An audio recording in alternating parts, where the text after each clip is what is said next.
প্রীতি আমাকে 500 টাকা ধার দিবা? আমার খুব দরকার, প্লিজ। অন্য সময় হলে হয়তো আমি জিজ্ঞাসাও করতাম না, কিন্তু এখন আমার তোমাকে সন্দেহ হচ্ছে। কি করবা তুমি টাকা নিয়ে? আমার লাগবে 500 টাকাই তো, দাও না প্লিজ, প্লিজ। তোমাকে দেখে আমার নর্মাল মনে হচ্ছে না। তুমি কি ড্রাগস নাও? না। মিথ্যা বলবা না আমাদের। ড্রাগস নাও তুমি? না। সত্যি করে বলো, ড্রাগস নাও তুমি? ড্রাগস না, candy, sweet candy. Sweet candy কি আমি খুব ভালো করেই জানি। তুমি অলরেডি অ্যাডিক্টেড। আমি নিজের আর কন্ট্রোল করতে পারতেছি না, প্লিজ আমার একটু হেল্প করো, প্লিজ। আমি চেঞ্জ হয়ে যাবো, আমি কথা দিতেছি।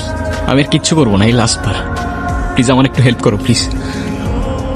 আমি আর কখনো খাবো না, প্লিজ, এই শেষবার। নিজেকে দেখো, কি হয়ে গেছো তুমি?